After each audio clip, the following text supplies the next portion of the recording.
Hello and welcome to The Muppets, the Sitcom, the podcast presented by ToughPigs.com. This is the podcast where we revisit The Muppets' grand return to television in the 2015 ABC series The Muppets and see how it holds up 5 years later. You can follow along with this series by revisiting The Muppets 2, now streaming on Disney+. I am Joe Hennes, your host for today's show, and we have a very special guest today. Special guest, please introduce yourself. Hello, my name is Bill Bobbings. That's not true. I can't do a whole podcast as Bill Bobbingson. I'm Jarrod Fairclough from MuppetMindset.com. Hello, Jarrod Fairclough from MuppetMindset.com. I'm kind of disappointed that Bill is not our guest. You really set me up there. Sorry, I'm Bill Bobbingson. Yes, can you do that for the next 47 minutes, please? I'll do my best. I think Right. maybe Bob will come back a little later on. Well, we'll see. You'll just have to. Everyone will have to listen to the entire podcast for their new favorite character, Bill Bobbingson. Bobbingson, excuse me. Well, me and Jarrod and Bill Bobbingson will be talking today about The Muppets episode 15, Generally Inhospitable, in which Miss Piggy breaks her ankle and the Muppets break the law by kidnapping Pache. Ooh. Oh my gosh, I wonder what's going to happen. I don't know. We'll have to talk about it and find out, even though we've just watched the episode. I watched it yesterday. Yeah. Well, we have a lot to talk about. There's a lot that happens in this episode. But first, before we get into that, I would like to ask you, Jarrod, not Bill, did you watch The Muppets when it originally aired 5 years ago? And what was your opinion of it at the time? I did watch it. I was watching it. Obviously, I needed to review it for the website. So you have a website? I do. Yeah, it's billbobbingson.com. Yeah, he reviews pasta dishes. It's very bad. I watched it back then, and it was. I had very mixed feelings on it. On one hand, I was like, "Oh, new Muppet content. This is great." And on the other hand, I was like, it's fine. Like, it's new Muppet content, so like it's fine. But it's fine, if that makes sense. I wish it had been. I think it obviously got a lot better towards the end. I was certainly enjoying it a lot more from like episode 11 onwards. But I don't know it deserved all the hate it got back then. But that said, like I haven't rewatched it since. And rewatching at least an episode yesterday, I'm like, okay. Yeah.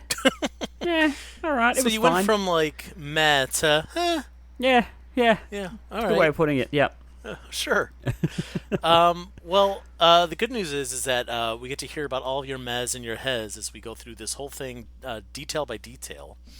In the first scene here, we see Miss Piggy doing a Beyonce dance. We do. She's doing the infamous single ladies dance with a couple of backup dancers, which is it's a very Miss Piggy moment. It is a very Miss Piggy line to say, I'm Beyonce, you're back up, so back up. Right. That is a very Piggy line. It is. I like to think that the real Beyonce is a little bit more polite. I don't know. That's just in my. She might not be. I don't know. But in my headcanon, she's a lot more polite. She's at least gonna like insinuate with like a glance. Yeah. And then the backup dancers will know. Yeah. The queen has spoken. But yes, but Miss Piggy and Beyonce get get that comparison just in the fact that they're both divas, and I think by 2015 it was past time that the two of them somehow cross paths, even if it's just by reference. Have they ever crossed paths? Has Piggy and Beyonce ever actually met? Like at the That's a Grammys really good or something question. like that? I am looking it up right now, and I'm saying this very slowly so that we can check. So, Beyonce has never worked with the Muppets, but she did appear on Sesame Street as with her Destiny's fellow Child. members of Destiny's Child. Yeah. Yeah. So yes and no. Not with Miss Piggy, but with Muppets, yes. Well, she worked with Grover, who's performed by Eric Jacobson, who's performed by Piggy. Ergo. Yeah. I don't like thinking about the fact that Grover and Piggy are the same person just because they're such polar opposites of each other. Yeah, good point. Yeah. Well, in any case, while Miss Piggy is doing this, we see Yolanda and Rizzo and Pepe, which is a fun trio to watch, by the way, because they're so tiny, the three of them. They are playing a game where they're putting a mustache on the monitor. Mustache TV, I think they called it, didn't they? Mustache TV, yeah. And they put a mustache on Miss Piggy, and they say that she looks like a pink Alex Trebek, which too soon, right? Too soon. Like, R.I.P. My God, come on, guys. Also, like, how long? When did he shave that mustache? I actually should have looked this up. I don't know. He shaved the mustache Jeopardy's not earlier. a huge thing in Australia. Like, Oh, I knew really? it, but I know it just because I know, American pop culture, and especially, like, Celebrity Jeopardy on SNL. Like, that's how I sort of know a lot of Jeopardy. Yeah. So, yeah, I couldn't tell you when old Alex shaved the mustache. Well, I looked it up while you were talking. He shaved it in 2001. So it was 14 years earlier. Too soon, from Muppets. this. Too soon. To make a mustache joke. To make But a mustache also, like, joke. they should have known that he was going to pass away while we were recording these. Exactly these right. podcasts. So really So irresponsible of disappointed. them. Yeah, terrible. But we also learned in this scene that Yolanda has a secret power. She is terrific at impressions. She learned it from a parrot named Eric that she used to date. Now, here's my question to you about Eric the parrot. I feel like Eric is a reference to one of two things. It's either a Monty Python reference, because Eric Idle was in the Dead Parrot sketch, Yes, I didn't put that together. or it's Eric Jacobson. I am going to go with the Eric Idle reference. Because, like, Eric Jacobson is a good mimic, but Yeah.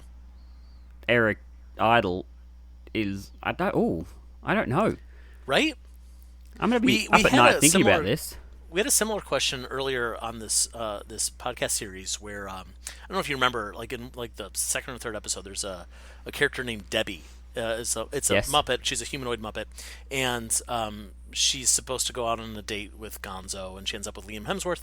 So the question was, is Debbie a reference to Debbie McClellan, who at the time was an executive producer on this show?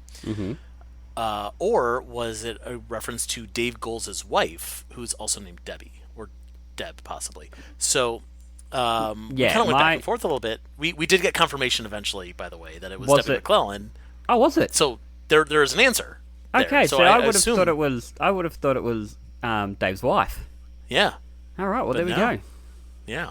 So Eric the parrot is probably named after Dave's wife as well. That is such a dumb joke, but I loved it. Sorry.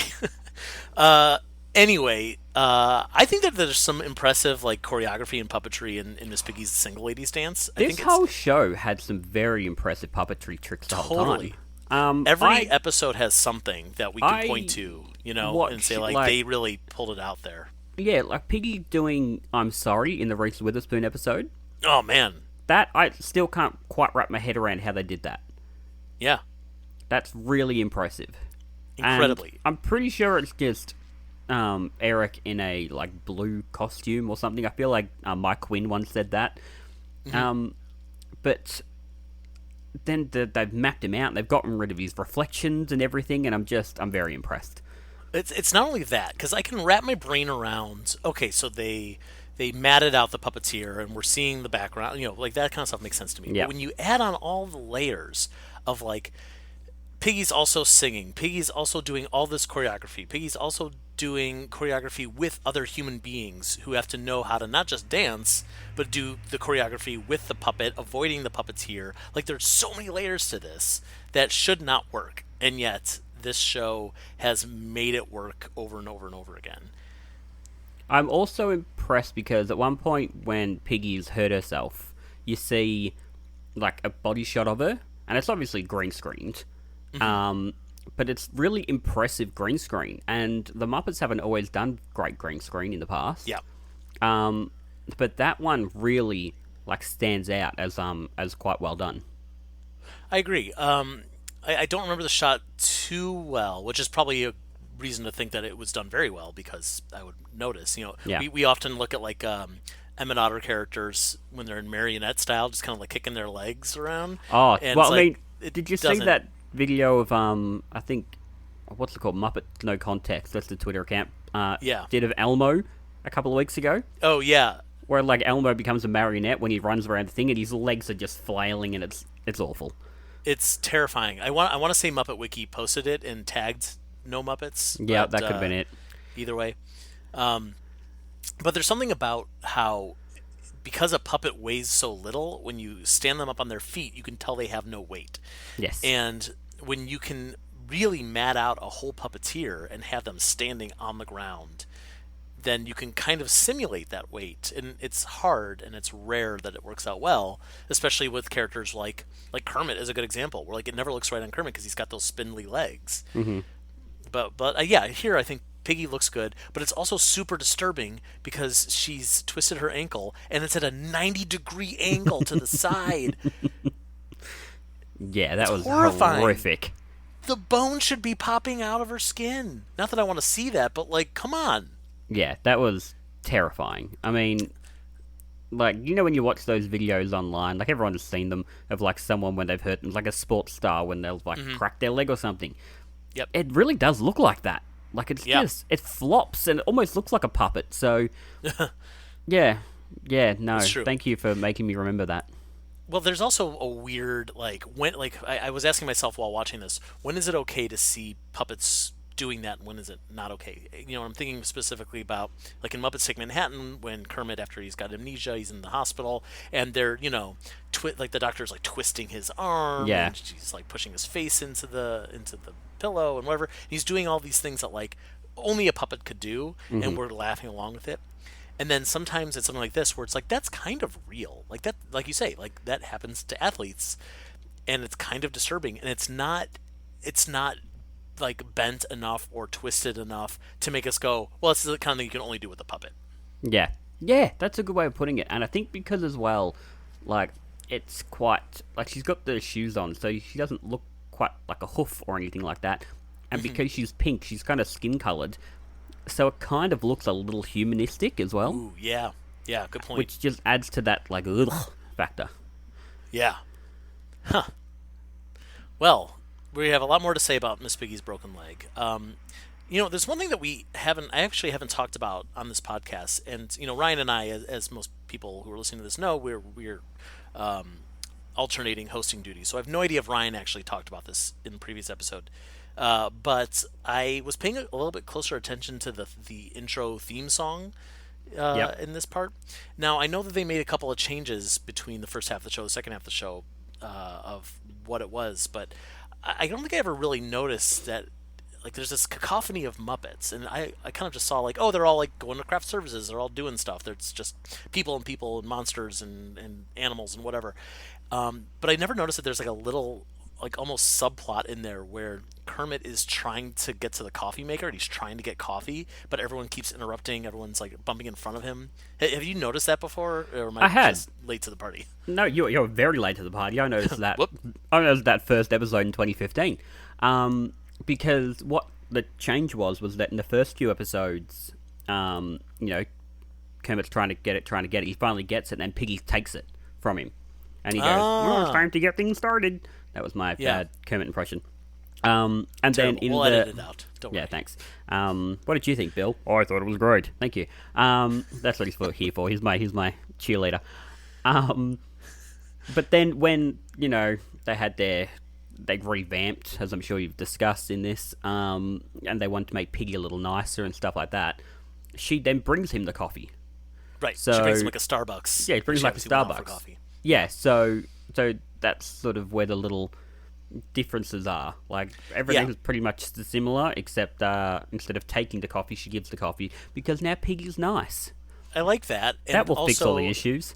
And also I noticed that Kermit, like you say, the first half of the show, the intro, he kind of says, like, well, it's time to get things started, like he's defeated. Well, can't even get my cup of coffee. I guess we got to get to work, which was very much the theme of that show, was depressed and defeated. But when Piggy hands him the coffee in this version, it's a little more uplifting. It's like, oh, well, now it's time to get things started. Here we go. Like, let's do this. I'm not going to do a Kermit impression. Oh, well, I was going to say, I'm disappointed you haven't done a Kermit impression, but that's fine. Yeah, I don't do that, man. I don't roll that way. All right, sorry. I guess I'll leave. In any case, Miss Piggy obviously she needs to go to the hospital. She does not need to go to Puppet Heap or to puppet builder Raleigh Crusen's house or whatever. She she needs to go to a real hospital. Uncle Dudley tells her it's not so bad because they have vending machines. She loves vending machines. I mean, who doesn't? And, they might even have Bugles corn chips. And she says, "Oh right, like I don't have some of those in my purse," which legit. I wonder if she puts them on her fingers. Do you guys have Bugles in Australia? We don't, but again, because I am a pop culture nerd, I know about them. You put them on your fingers and like cackle like a witch, don't you? Yeah, that's right. And also, like I'm sure you've noticed, like Uncle Deadly has these little plastic tips on his fingers. They kind of remind me of Bugles a little bit. Maybe they are. Maybe he has blue Bugles. Ooh, next time I see Uncle Deadly, I'm going to try to eat his fingers. Right, I'm sure that will go well for you. I'm sure. Can I say something I'd never noticed about Deadly before? Yeah. Right, with his teeth. I'd never noticed that, like, half of them are, like, chopped off, if that makes sense. Like, almost like they've been worn down, and they're like little nubs. Like, some of them are actual fangs, but then other ones are, like little nubs almost. And I'd never noticed that until watching the show last night. I wonder why that is. I'll have to pay more attention with Deadly's teeth. I part of me wonders. So I was on a Sesame Street set once, and one of the Count's fangs fell out while he was being performed, and it just kind of needed to be like hot glued back on because that's what it is. So I wonder, like when you have a character who has all these tiny little pieces, it's like sometimes it's like, dude, just give us the nub. Like, don't worry about the fang. The fang will pop off once in a while. Yeah. But if you have 12 fangs, it's going to get really hard to keep track of. I don't know. That's a good question. That could be it. Let's ask. I don't know. Let's ask Matt Vogel. Matt. We'll ask Matt Vogel. Yes, I'm Matt Vogel. Yes. Oh, you liar. Oh, Bob. Bill, Bob, Bobbington. whatever your name is. Get out of here. Sorry about Get out of here, Bill Bobbington. In any case, so I'm very much enjoying myself. I'm glad. So Deadly, off screen, he has like cornered Miss Piggy and calls for a butterfly net. And I like that Sweetums runs in with a butterfly net, and he says, "I'm going to need this back by Friday. I'm going to a meadow." That was one of my. So I reread my review of this episode from 2016, and I actually singled out that line as one of my favorite lines of the series. Not just the show, like the series. Yeah. Sweetums is great in this episode. He is great. He gets some good moments in this episode. He gets more good moments in this episode than I think he has in any other Muppet series, with the exception of like maybe the new Muppet Babies, because I know they did a couple of spotlight episodes with him. Yeah. Like, because normally he just kind of comes in, he does his thing, or he comes in and like he's kind of menacing, but he's never the focus of anything. And he gets like a hefty role in the subplot here. He does, and I'm sure like we'll talk more about it a little later on, but I'm not a Pache fan in the slightest, and but him and Sweetums almost made him a little more palatable. Mm-hmm. But again, we'll talk about that a little later on when we get to it. But is Sweetums? It's sort of his heart because he sort of alternates. Like, what's the word I'm after? He sort of alternates his personality, production to production. Sometimes he's like, Jack not named Jack Job, and he doesn't really speak properly. And then this one, he's like just a normal dude. Yeah. With the full grasp of the English language. And then other times he just says a couple of words here and there. If I had to guess, I would say, like, back in the Muppet Show days especially, like, he was seen as, like, he's a scary ogre, and when you see him, you're supposed to go, oh no, it's Sweetums, and, like, maybe you're lucky enough to see, like, the actual sweet side of him, which is rare.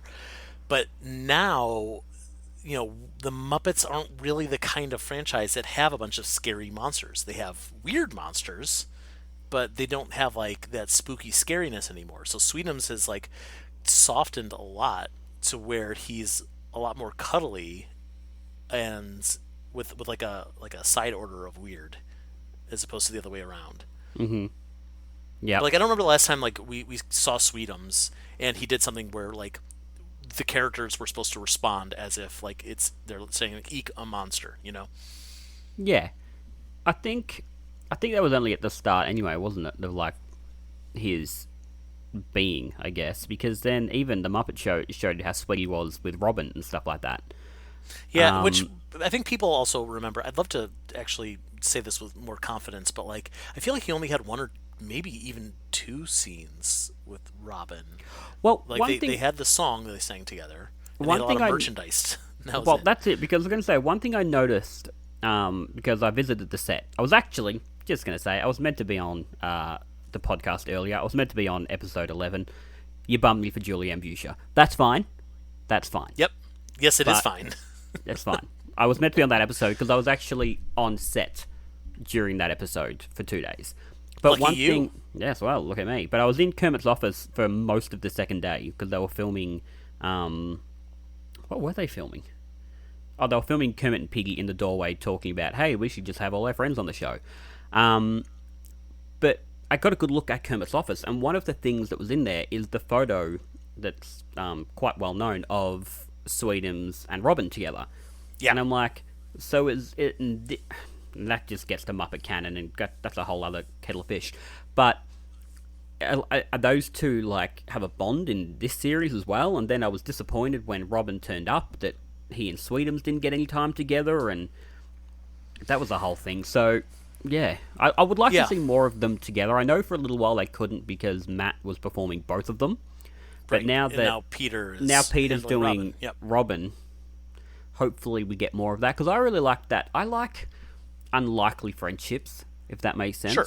One of my favourite things about this show was, like, you know, Bobo and the newsman having arguments together, and Chip having conversations with Piggy and, not Piggy, Scooter, whoever it was.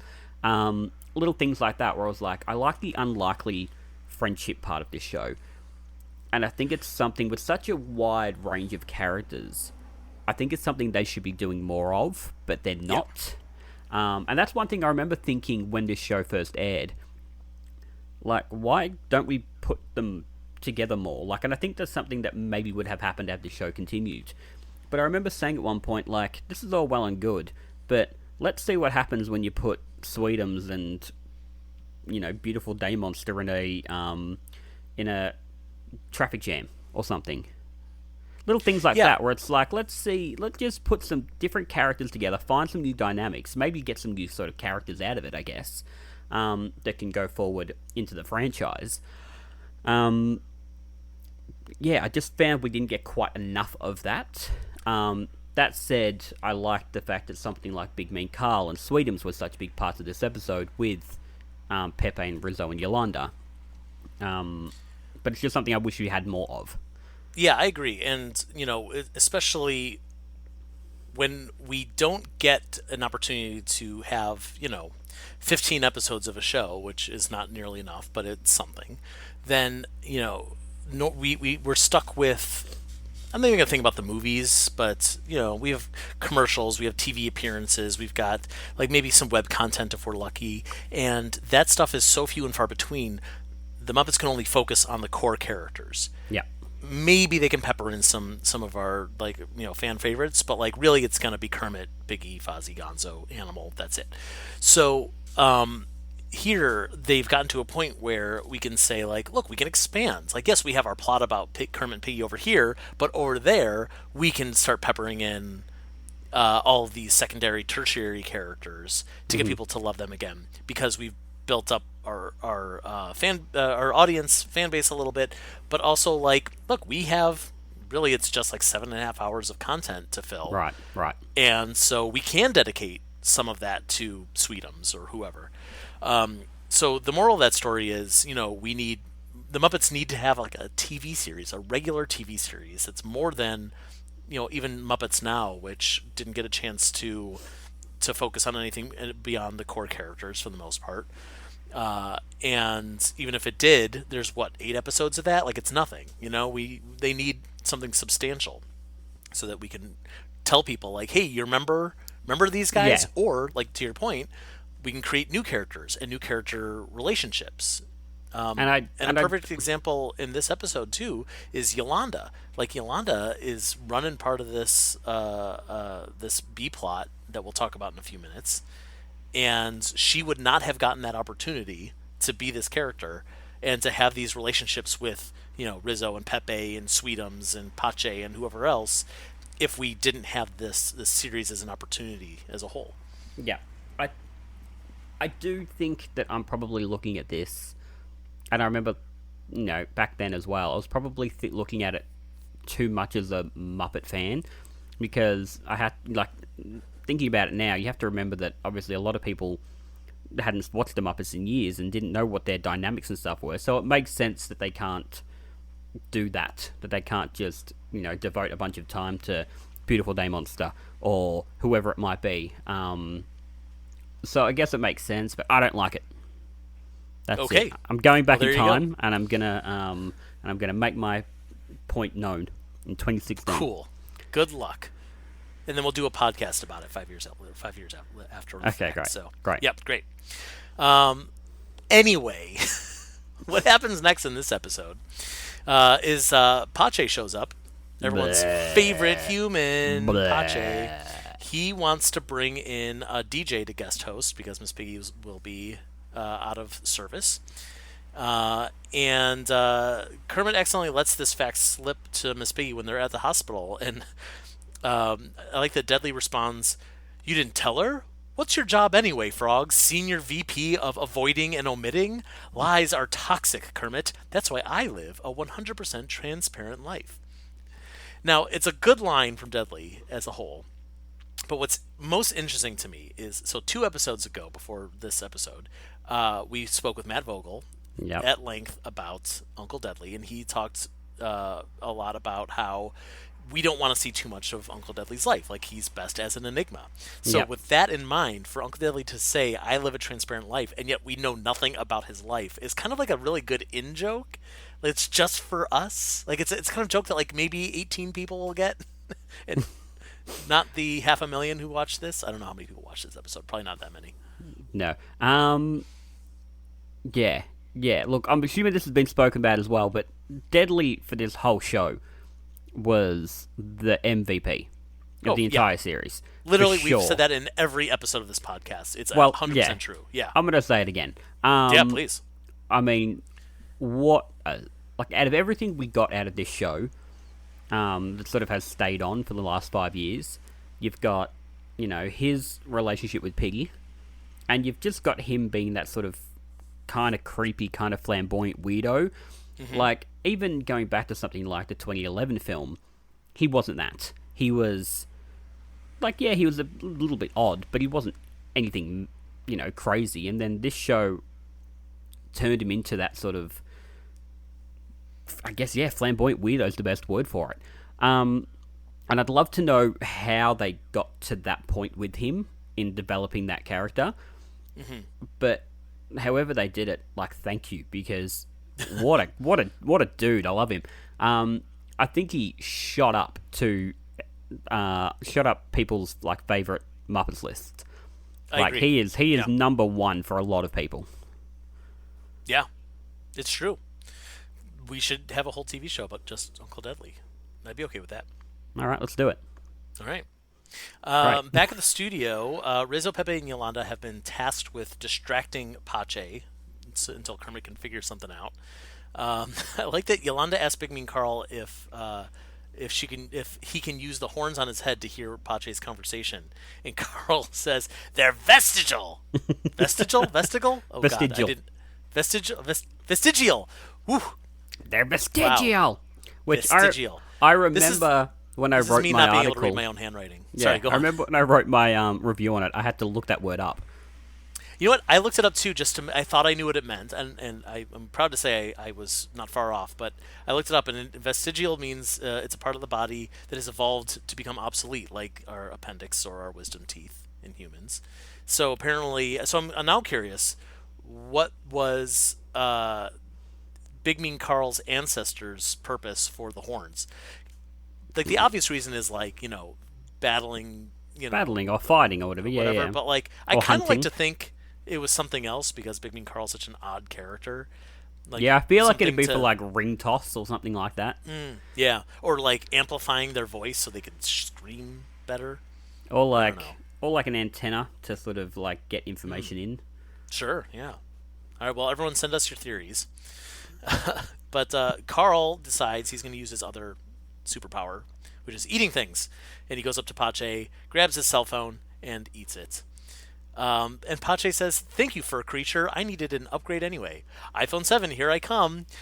And like, how weird is it to hear that dated iPhone 7? We're up to what, 13 now? They're about to 12, whatever. 13? Yeah, I heard that and I laughed and I'm like, ha, that's a joke I missed. How did I miss that joke? And then I looked it up and I'm like, oh god, no, the iPhone 7 had like just come out or wasn't even out yet.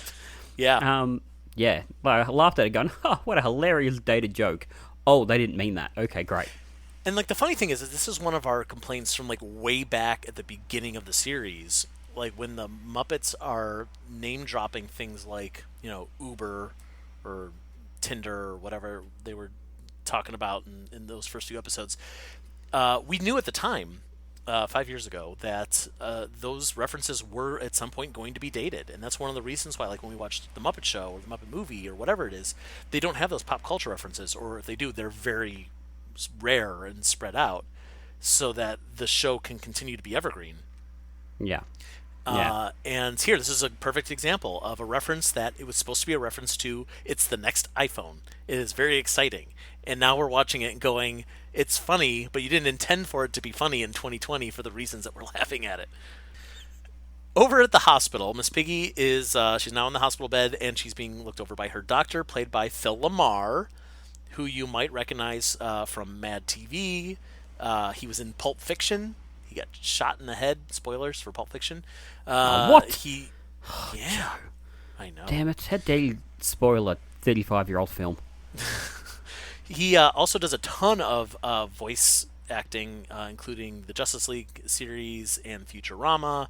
Guys everywhere. But this is his first time he's ever worked with the Muppets, so that's pretty exciting for Phil LaMarr. Good for him. I remember looking at it going, I know that guy. Like, what a little... He's one of those actors where every time he pops up, I'm like, what's that guy? I love Phil LaMarr. He's a that guy actor. Yeah. For sure he is. And I'm sure he'd be fine with us describing him that way because it means that he's working a lot. So exactly right. Yeah. So he is removing Miss Piggy's false eyelashes, and he tells her, it's like, don't worry about it. Nobody's gonna be seeing you because you're definitely not gonna be able to do your show tonight because he's got to do some immediate surgery on her leg. And Kermit goes, surgery? And Miss Piggy goes, no show? And Dudley goes, no makeup? Could we get a second opinion? Deadly, I love him. Nice little rule of 3 there. Thank you, everybody. That's it. Back at the studio, they have apparently kidnapped Pache now. They shoved him into Willie Nelson's dressing room for an indeterminate length of time. They have no plan. No plan. Now, is this where I spew my hatred on Pache? Yeah, let's talk about Pache for a few minutes. Oh my god, what an awful character. Mm-hmm. He outstayed his welcome about 5 seconds after they introduced him. Yeah. I never liked him. And I think that might be... Is that a compliment to the actor? Well, here's the thing. Here's the thing that I keep coming back to, is there are TV shows and movies where we look at the villain and we are, in my opinion, if you don't like them, there's one of two reasons. One of them is good, one of them is bad. You can look at a villain, like, in my opinion, Pache, and you can go, he is insufferable. I do not like watching him on my screen. And, it's not necessarily about this actor's performance. It's just who this character is. He just rubs me this wrong way. And then there's villains where we love watching how awful they are. And yes, they're doing terrible things to our protagonists or whatever it is, but like the actor's having a great time, or it's really intriguing what they're doing, or they're just so overly horrible or sadistic or whatever it is that we just can't wait to see what they do next. And yeah, Pache definitely falls in that first category where he shows up and it's like, ugh, like we got to deal with this guy. Like I don't want to have to watch what my favorite Muppet characters are going to do to flip him or to counteract whatever he's bringing into the scenario. I just want him to go away. Yes, that's a good way of putting it. Like I don't need you. I just found him very unnecessary. And they introduced him with, I've forgotten her name, but the network executive. June Diane Raphael. June Diane Raphael, who was excellent. Who was another one like, oh, that guy, but lady. Yeah. She's excellent in a lot of things. But they introduced them together, and then she sort of disappeared. Whereas they should have almost kept her to be that sort of character. Like, you don't need two of them. Yeah. But also, it definitely... with Pache, and I'm, jumping ahead in the episode a little bit, but he, at the end of the episode, well, I'm going to go run my family's sporting good business, and off he goes. Now, let's just say this series got a second, a third, a fourth season, whatever it was. What would have happened to him? Would he have just been that weird character that was around for 4 or 5 episodes? Because, imagine if the show had continued. Would we be in season 4 going, remember Pache? What happened to that dude? But here's the thing to also keep in mind, is that Pache was brought in for a reason. Not in universe, obviously. There's a whole story about why Pache's there, but for us, the audience, Pache's there for a reason. And that was because the series to that point had been Miss Piggy versus everyone. Mm-hmm. And by bringing in an external character who can create chaos, who can create problems, makes it so that Piggy now can work alongside the Muppets, and she's not such a hated character.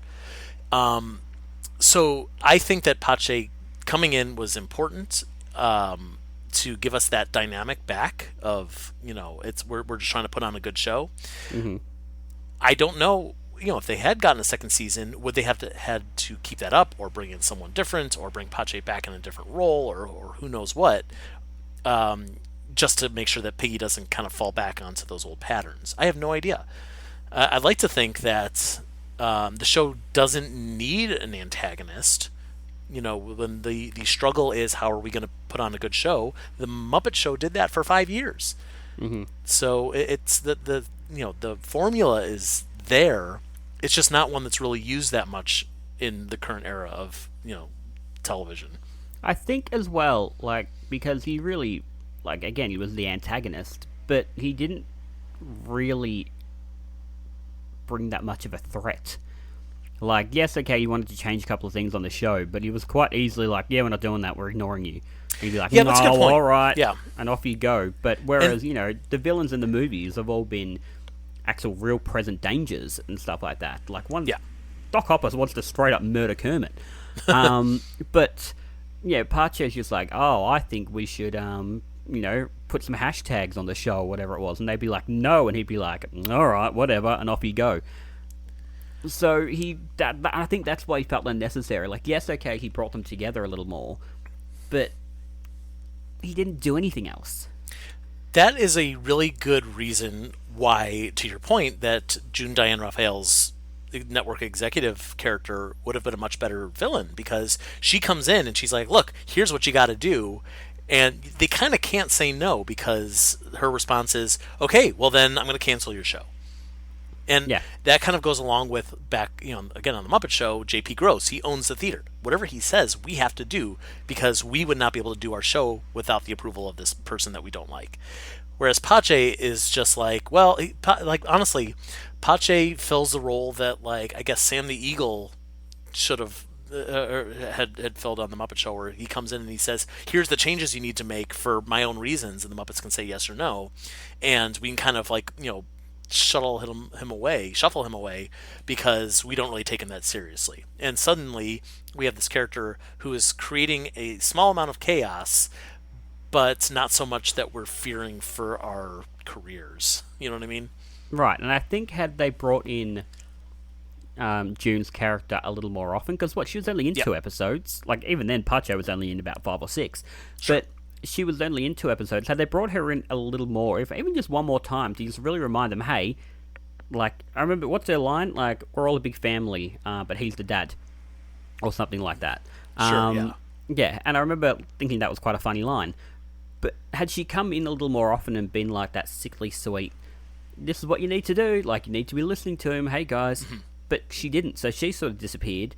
His authority kind of never really existed. And he leaves the end of this episode never to be seen again, and with a dumb joke about taking his glasses off, and away we go. Yeah. I also feel like he was written as such a stereotype of the like this kind of like hipster Instagram guy. Millennial Oh God, I sort feel of. so old by saying these words, but he's like a social media influencer, and I didn't find it silly enough to be amusing, and I didn't find it I don't know, inventive enough to be interesting because we've seen that type of character so many times. So I don't know. I think on top of the fact that Pache was a character I didn't want to see very much as a villain, as an antagonist, he was also a character I didn't want to see very much. Like, it wasn't like, oh, it's what Pache's going to say something funny. Like, who would have been a much more interesting Pache is someone like Kumail Nanjiani, who Yes. can turn anything into this hysterical. Like, he could read the phone book and it's hysterical, and I feel like he would have been able to both play that character and poke fun at that character at the same time in a really interesting way. So Pache's phone keeps ringing inside of Carl's stomach, and so Rizzo goes spelunking in there, and he says it's like an episode of Hoarders in here. So I guess Carl's just eating things whole, and it's just sitting there in his stomach. Well, one of my what I favorite found interesting. sorry, what I was going to say. One of my favorite jokes of the series is an earlier episode when Fufu jumps in his mouth. Oh yeah. And he's like, he got the ball. He's happy. I think about that joke a lot. That's a good one. It's memorable. But one thing about the scene that I appreciate is that they're using a Rolodex to kind of reel Rizzo in, like one of those old Rolodexes. They're using the stuff that you would find in an office. That makes sense to me. It's not funny. It's just interesting. It is. Back at the hospital, we see Miss Piggy without makeup, which is a rare look for her. She's not wearing the eyeshadow, the eyelashes, the blush, the lipstick, whatever she normally has. What's interesting to me about this is like the Piggy puppet likely like that stuff is all on her permanently, including like the blush. It's not like they give her a makeup job before she goes on like a human being. So I wonder if they had to like dye the puppet. Did they have to create a new Build a Piggy new puppet? one? Yeah. I don't know. I'm kind of interested to see how they handled that. I also think, I feel like an earlier Muppet production, I'm talking like an early 2000 Muppet production, would have done the cheap joke of making a makeupless face kind of cartoony and like blemishes and everything everywhere. And Oh yeah, for sure. yeah, and I remember watching it going, like, I appreciate the fact that it's just Piggy without makeup. Like, Yeah. they haven't gone that route. I reckon they would have gone 20 years ago. Yeah, I completely agree. They thankfully seem to have backed off a bit on the fat jokes for Miss Piggy Yes. in this era, and I know they're still there. They're just fewer and further between, at least. And I think you're right. It would have been too much to also do an ugly joke. Mm-hmm. Like that's not funny.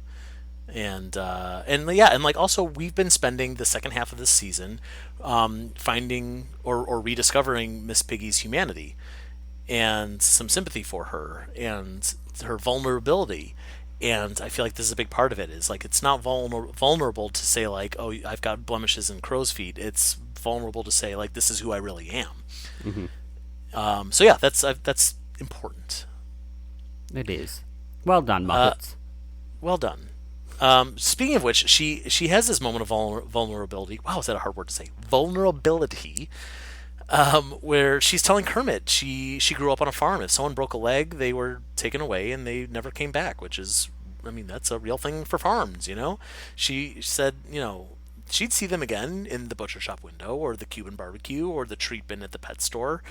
And like, holy crap, like that's Miss Piggy saying like, yeah, like in another world, I would have been eaten by now. Like in a real way, not in a Big Mean Carl eating food kind of way. It's pretty dark. Yeah. Yeah. Yeah. So Kermit makes a decision in this moment that he's gonna produce the show from the hospital bed. So screw you, Pepe, not Pepe. So screw you, Pache. Screw you too, Pepe, but for other reasons. But screw you, Pache. We're not having your DJ friend on the show. So he calls Yolanda. Before we see that, Yolanda is answering Pache's phone in Pache's voice. She says she has successfully changed all the Pepsi bottles in America to match her hair, which is not a great call. I mean, it's just yellow. No, it's just a blonde. But what got me was, is that the voice of the actor? Or is that like one of the Muppet performers doing a voice or something? That's a good like question. I assume it's the actor doing a little bit of a Boston accent. Yeah, because it's slightly off. It's definitely not. Yeah, it's slightly off because it's definitely not Julianne Boucher. No, although she is an incredible mimic. She is, but you could tell that it's not her voice. Yeah. Yeah, but anyway, she's also apparently with Pache's phone has proposed to 3 different girls, including Heather, a blonde from Kansas or something. So poor Heather, who not only would have accepted a proposal from someone like Pache, but is now completely screwed by whatever is going to happen in their future. That's a whole subplot that I never feel like following up on. So now we're starting to get to the highlight of this episode, because back at the hospital, Rolf and Janice have shown up, and this is one of those things where it's a weird moment where Rolf has been established in this series as being the guy who runs the tavern across the street, and he knows the Muppets. He's friends with the Muppets. We've never really established, like, okay, so did they do the Muppet Show together? Did they not, or did they do this movie or whatever? Like, he's got a picture of himself and Jimmy Dean on the wall of the bar, but like we don't know what the context is in this universe, and they flat out tell us, like, it's going to be like the old days. Rolf is going to perform again the old Vets Hospital stuff. So now we've like established this continuity line of Rolf performed with them and then for some reason decided to stop performing, and now he is coming back to it. Janice says she wants to go around the hospital and curl up next to patients who are next to death, like that psychic cat, which is a very Janice thing. I like that. So, well, if I can just quickly say, you actually see her in the credits. Curled up, and then she makes a little whoa noise, and that was, again, one of my favorite parts of the entire series. But I remember, I don't know if you remember this, Joe, but when we saw this episode, because this and the next episode aired back to back, and that aired during the credits, but when we saw it as 2 different episodes because Disney gave us screeners, and it included that little bit of Janice curled up on the edge. And so I wrote in my article, in my review, the bit where she's curled up at the end and does a little whoa noise was really funny. And people are commenting going, what? What bit? Like, I don't remember that happening. And I remember I did one of Muppet Hub's podcasts on that episode, and them all going, what are you talking about? Wow. And you must people hadn't like you seen were a it. crazy person. No, so I ended up I ended up getting my phone out and recording it and sending it to a bunch of people, because I'm like, did you guys not see this? And not realizing that they'd been aired back to back. So What's that funny is didn't really see the light of day until I think people either bought it on iTunes or it was on Disney Plus. Unless they re-aired these episodes at some point. Possibly, that went back to back. I don't know. But what's funny is I read about that fact on Muppet Wiki, that this was not in the original broadcast version. And as I was watching the episode, I'm like, well, it's familiar, but like I don't remember it's verbatim, so was just one of those moments of like, well, I guess I didn't see it, but it feels familiar. Yeah. But you're right. I watched this episode with the screener that we got, so I would have seen that scene 5 years ago. Weird. Well, Miss Piggy is trying to call the nurse, but she's not hitting the nurse button. She's hitting the morphine drip button, which is a great thing to do right before you're about to go on live television. She tells people on TV, she's like, don't worry, I'm a trooper and King Tut and Jolly Green Giant. Am I right? Whee! And Scooter says, why is Piggy talking like my aunt who lives in a pay-by-the-hour motel? So one thing this show gave us, which I will forever be grateful for, was drunk and inebriated Muppets. You've got Pepe, I think in a couple of episodes ago, super boozed, saying he's going to become a vicar because it's just a different type of collar. I think there's another episode. Fozzie, back in like one of the first episodes where he's been shot by the dart and he's trying to look for his hat that's on his head. And he's looking at binoculars. Oh, maybe we can use these to find my hat. which I think there's one point where he calls Kermit brothers, and you can actually hear Steve Whitmire laugh. But and then you got Piggy like high on morphine, and I was like, I just want more of this, please. Just more inebriated, drunk, stoned out of their minds Muppets, because every time that happened on that show, it made me laugh. I hear you. I don't completely disagree. I am personally not a big fan of inebriated Muppets. I feel like the Muppets don't do sex jokes. They rarely do drug jokes, but like that to me is a very easy like going blue type of thing that I feel like the Muppets are above. And it's like, whoa, what would happen if a Muppet got drunk? I think it would be a little something like this. And I feel like, I don't know, it just doesn't do it for me. That said, I have to admit sometimes, like, this is a good example where Piggy is just acting silly, and I like silly, even if it's coming from a drug. And so that's kind of okay. But more or less as a rule, I don't care for it. No, what about painting your face with a unicorn? What is it? I'm painting my face, and it feels amazing, Captain Unicorn. See, that's the thing. It's like she could literally just say like any random word, and you're gonna be like, "Piggy's drunk, lol." Like I didn't even write that line down because I didn't think it was funny. All right, well, fair enough. But Piggy getting kind of dizzy and stoned and being on live TV, saying "we" and then Scooter having that kind of reaction, like that cadence worked for me. Yeah. But yeah, like I've never been one to really love the idea of put a bunch of random words together and it's a joke. Okay, fair enough. Again, sometimes it works. I'm not gonna say never, but most of the time it's just like it's random. It's not funny. It's random. Okay. And that line in particular was like, nah, it's not funny to me. Okay. Well, I'll be ending our friendship here. Cool, great. Well, let's finish the podcast first, and then we have so we're much done. more to talk about. Because Pache is still locked up. What's going to happen to that poor guy? Rizzo says he's got a cousin who's a cop who says what they're doing could be considered kidnapping because yes, it is. So maybe should let him go.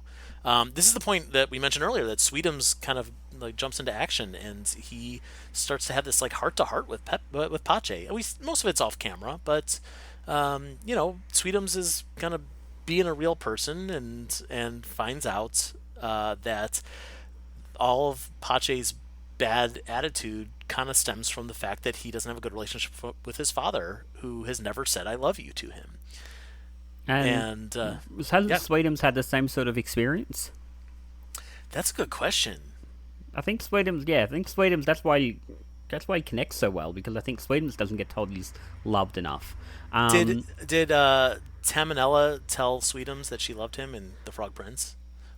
I don't know. We're gonna have to go back and rewatch it. And join us next week for our rewatch of Tales of Tinkity. Is that what it's called? I haven't watched it in years. No, it's in The Frog Prince. No, I don't know. But like that's the question is like if we're I in my head canon, Sweetums was actually raised by a witch and then left to be with the Muppets. I don't know why I feel like that, or he was raised by Madman Mooney at the car lot, and maybe whichever one it was, they never told Sweetums that they loved him. And Sweetums is such a sweet guy that like that's all he craves someone to see him for who he is and to love him. And if he can't have that for himself, he's going to have that for Pache. Well, I will say one line that I do remember from this episode, and I have remembered the last 5 years, because I've actually said it to a couple of people when they've said, "Oh, so when I've met someone, it's like, oh, tell me about yourself. Like, what was your childhood like?" I've always, what is it? What were you like as a kid? And he goes, friggin' awesome, chubby. Because I was the same. I was a chubby kid. I was still a bit of a chubby adult. Nothing wrong with that. Nothing wrong with that. But yeah, I've remembered that line, and I don't know why that line's stuck out. It might be because there's, like they said, friggin' in a Muppet thing. I don't know. He delivers that line pretty well too. He does. Like, that pregnant pause, and then he kind of has like just a little bit of a sad face. Chubby. Yeah. Yeah. And Sweetums can relate because he's like when he was young, he was a big guy too, which is hysterical because Sweetums is humongous. I actually wrote down in my notes, friggin' awesome, ... chubby. Yeah. So I'm glad we brought it up. Yeah. So over on stage, because the show is still going on while all this is happening, we see an interesting combination of characters. The Swedish chef Bunsen and Beaker have teamed up for a demonstration about molecular gastronomy. It's weird because you could tell that they're like, okay, we're gonna do all the hits here. We're gonna have a Vet's Hospital. We're gonna have a Swedish Chef bit. We're gonna have a Muppet Labs. But none of them are really like full bits.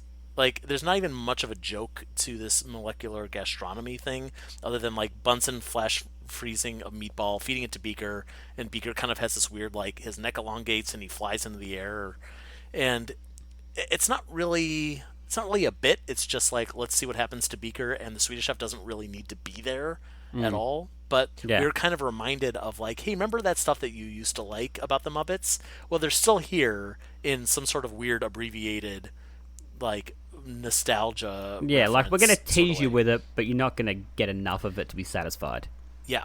It's, hey, remember that. Yeah. Remember that thing. We're not going to give you that thing, but do you remember that thing? Yeah. Which Therefore, you like the show because you remember that thing. Well, the show did a lot, especially in that last 5-6 episodes. Yeah. But, yeah, like, they had... And I bet Hospital's the same, where it's like, all right, we're going to sort of go for about 25 seconds. Piggy's not going to be involved at all, but hey, look, it's Rolf and Janice. Look, they're making a couple of funny jokes. Look. All right, done. Yeah, and I remember people were going nuts before this episode because a couple of the photos were out there, the press photos of Rolf and Janice in the hospital in their scrubs with a patient, and we knew this. And also, like, the well, I guess the title of this episode, generally Inhospitable, is not really a Vet's Hospital reference, but it felt close enough that maybe, I mean, it's a reference to General Hospital, which is a soap opera about a hospital, about doctors, which is what Vet's Hospital is parodying. So, like, in a circular way, it kind of works. And they're wearing scrubs. They're wearing and scrubs. There was a TV show called Scrubs. I do true. And one of the characters probably has grey anatomy. Anyway, I think the weird thing too is, like, before the stuff that comes right before the sketch is the best part about the sketch, because first you have Miss Piggy, still stoned, saying "Thank you, Fizzy," and next, this favor sketch been done has in time so long. I think I got that. I think I wrote that down right. You've done that well. And then Uncle Deadly does the introduction, and Uncle Dudley's voice is not too far off from the announcer voice for Vet's Hospital. They're both performed by Jerry Nelson on The Muppet Show. And so we get to see Uncle Dudley going, "The continuing story of a quack who's gone to the dogs," which is just, that hit me right in my nostalgia. Right in the feels. That's right. Yeah. It is weird, though, to see Rolf and Janice with a human patient and not a Muppet. By the way, that patient is played by an actress named Tresa Gary. I think I'm pronouncing her name right. She's been on shows like About a Boy and Fresh Off the Boat and Veep. She is apparently going to be on the new A League of Their Own TV show, at least the first episode. I don't know if she's going to be regular or not. I guess we'll see.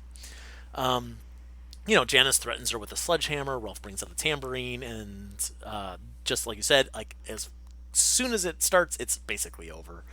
And Scooter tells Kermit that it's trending on Twitter, which was true. I mean, people were talking about it online beforehand, but I would much rather see the sketch than to see Scooter talk about how well the sketch is doing. Yeah. I understand that she was stoned out of her mind, but I would have liked to have seen a way for them to incorporate Piggy in it. Because that could have been the joke, is they're trying to do the Vet's Hospital bit, but Piggy is on morphine. Yeah, and that's kind of Piggy's funny. on morphine. Or Piggy should have been the patient or something like that. That's a good point. That's a good idea. Yeah. Yeah, well, again, I'll go back in time and I'll write the episode. Great. The funny thing is, if you really did have a time machine and you were going to use it for Muppet-related things, like, you probably would make sure this show never happened to begin with, let alone fixing the episodes. But yeah, I mean, I'm going back to the late 70s and hanging out with Jim Henson. Yeah, that's probably what I do too. Yeah.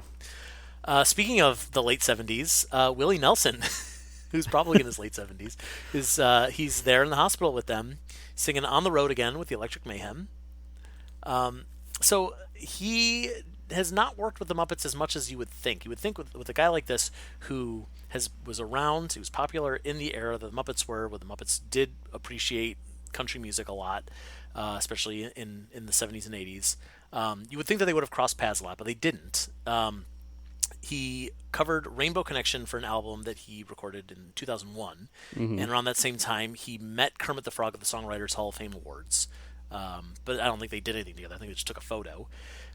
In 2005, he performed Rainbow Connection again, this time with Gonzo, so he did work with the Muppets officially in that era. Yeah.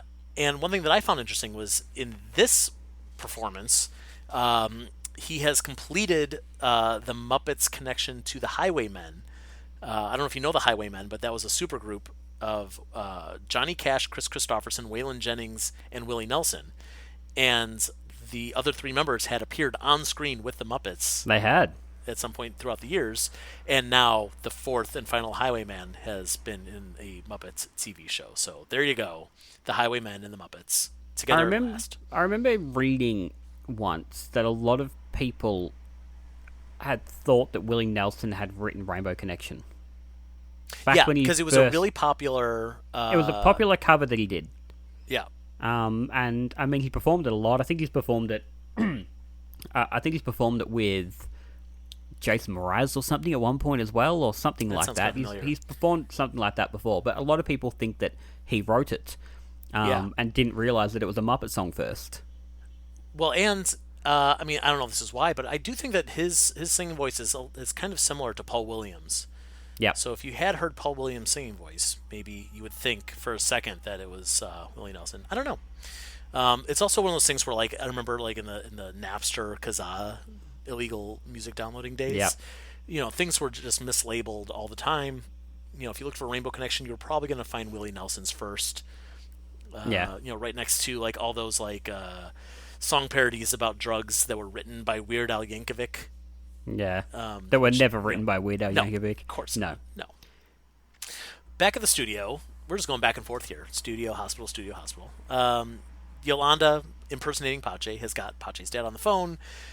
Tells Pache that he loves him. He, like you said, Pache has realized that he has to go home to help run the family sporting goods business, which is everything he ever really wanted. None of this makes any sense. We're really just getting Pache out as fast as we can. Not questioning it. Please. Don't let the door hit you on the way out. Yeah. What I found interesting was that Pache leaves, but he doesn't get his phone. He doesn't take his phone with him. He leaves it behind. He just leaves. Well, I mean, he was going to go get the iPhone 7 anyway, wasn't he? That's true, yeah. I forgot about that. Again, he does this bit where I think Sweetums asks him the question and says, like, go brother or something, and Pache takes his glasses off and goes slightly cross-eyed, but not enough that it's obvious, and then puts his glasses back on and walks off. And I'm like, it's just a weird joke that doesn't really land. No.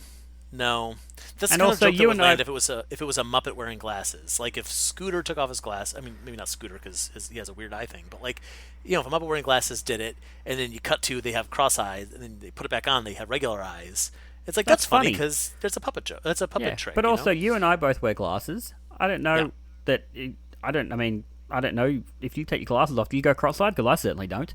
No, but I've also I've seen that happen in other. Oh my, you do have cross-eyed. No, like Arrested Development is a good example. Judy Greer's character, she takes off her glasses and she's cross-eyed. Yeah. Like this is a joke that we've seen many times, but you're right, it doesn't land here. But also he doesn't do it enough. Like he only does it very slightly, and it's almost to the point where I'm not even 100% sure if he actually is doing it or not, or if I'm just reading into it. You know what would make more sense if earlier in the episode, instead of him saying when he was a kid he was chubby, if he said I was cross-eyed. And then now it's like, oh, he's going back to his roots. Like, now I'm going to be that cross-eyed kid with my dad. Yeah.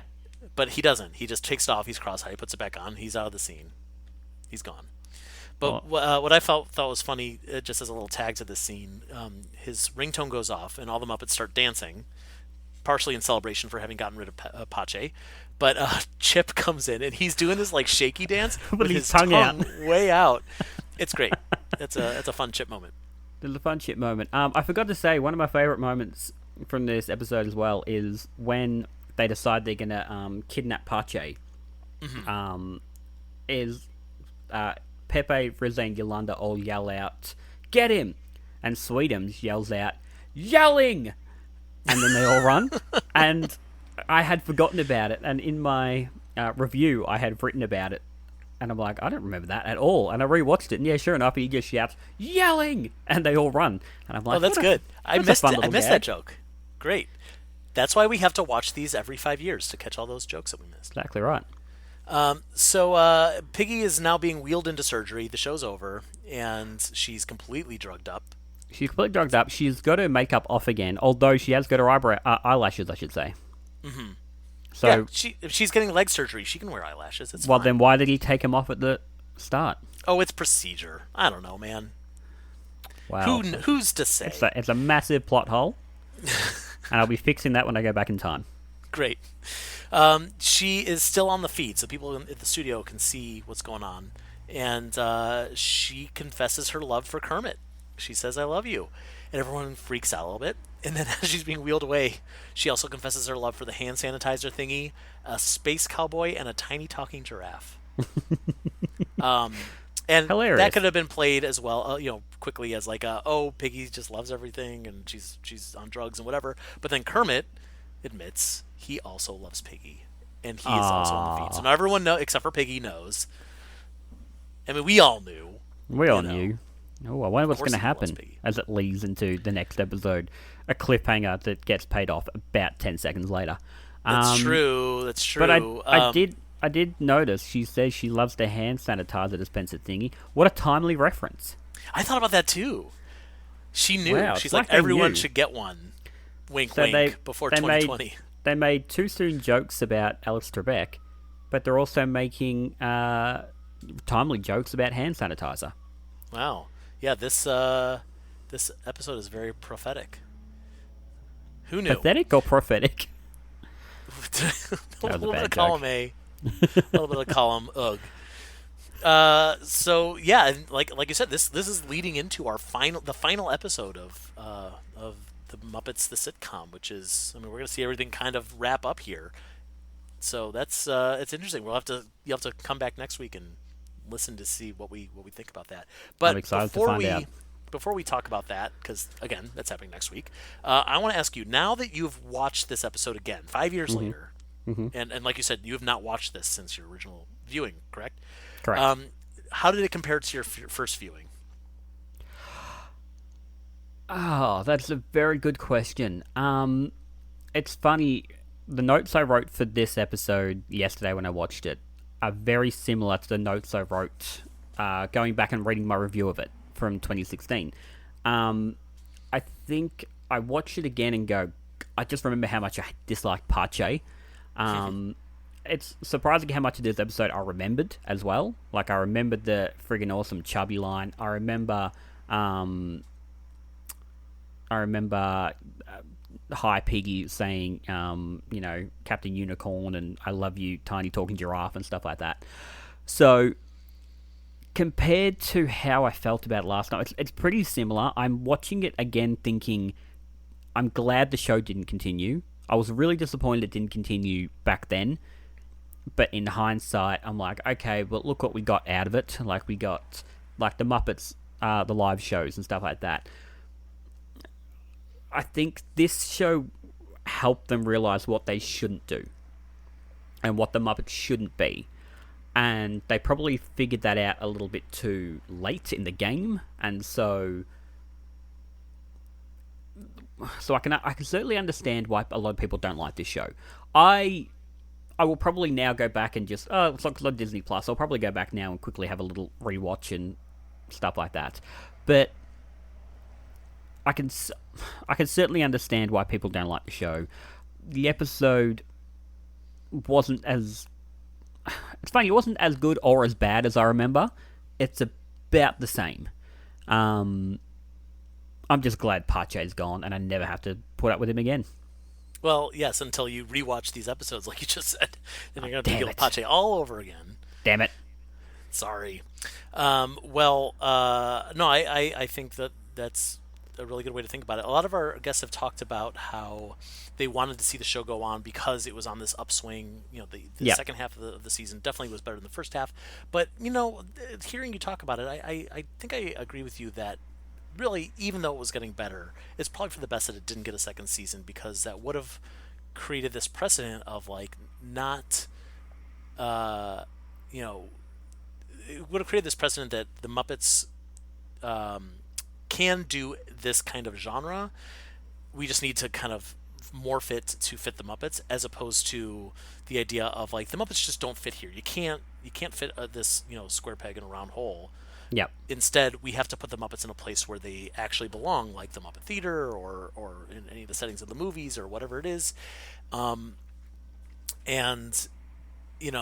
let the Muppets kind of create their own Muppet universe, as opposed to fitting into the Office universe or the Parks and Recreation Bird universe or whatever their template was for this.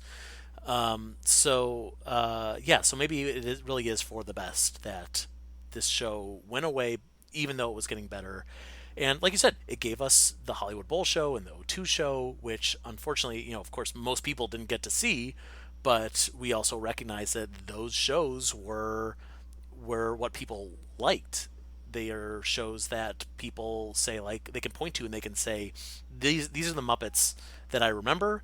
This is a way that you can do it, that the quality is there, the humor is there, the music is there, the celebrities are there, like all the pieces are there. You just now have to put that on my television screen. Yes. And not like what happens next after the events of the next episode, because we're okay letting that go as long as we can get the old stuff back. Yeah, correct. Good summing up skills, Joe. We wrapped it up. I'm proud of you for that, big guy. Thanks, buddy. Well, Jarrod, thank you so much for being here on this podcast talking about this sitcom that we will probably never watch again. Tell us, where can people find you on the internet? If you type in my address, then you can probably find me there. Great. Oh, not my home address, sorry. You can find me at muppetmindset.com. Just type in Muppet Mindset, I'll pop up. Twitter, Instagram, Facebook, we're all over the joint. You sure Come are. and watch. And can I say one thing that I just want to publicize, even though I did it like 4 years ago, was I actually used clips of this show to create Arrested Development, and it never got the recognition it deserved, and call that arrogance, I don't care. I spent so long on that thing, and it's really funny, and it just never did as well as it should have. So if you type in Arrested Development Muppet, that's what I called it. It's got me doing a very bad Ron Howard impression. It's a great Ron Howard impression. Thank you. I appreciate it. My original plan was to get Peter Linz to do it, and he very politely declined. But if you go back and watch that, it's got little clips from the series as it goes. But yeah, please go watch that and enjoy it, because it's hysterical. We'll put it in the show notes as well, just so people can find please. it. But like, it really is. I am sad on your behalf that it did not go viral, because it deserved to. Yeah. Thank you. I appreciate it. I'll go back in time. When I go back in time, I'll really get it going. Great. Cool. Great. Folks, thank you for listening. You can please check out toughpigs.com for all your Muppet fun and commentary and interviews and other crazy things. We're also on, Instagram and Twitter and Facebook and YouTube and MySpace. I don't know. Ugh. No more MySpace. We're done with that. No more MySpace. Cool, great. Many thanks to Stacey Rosen for our theme music, who I forget to mention every episode, so I'm glad I remembered this time. Please make sure you're tuning in to our next episode coming up next week, but it's not going to be our final episode. We're going to do one more after that. But keep on keeping on with this podcast. Of course, we've got a lot of other fun podcasts on this channel, as well as our Moving Right Along channel, where we're reviewing the Muppet movies 2 minutes at a time. Thank you again to our special guest, I'm just such a big fan of yours, Bill Bobbington. Thank you. Thank you. I appreciate it. Yes, I'm Bill Bobbington. Bobbington? Bobbington. Your name is changing every 5 minutes. Yeah, I think my voice has changed too. I'm not sure. Yep. I haven't spoken for about an hour. Oh, all right. Bill, off you go. Get out of here, Bill. All right. Thanks for listening, everybody. We'll see you next week.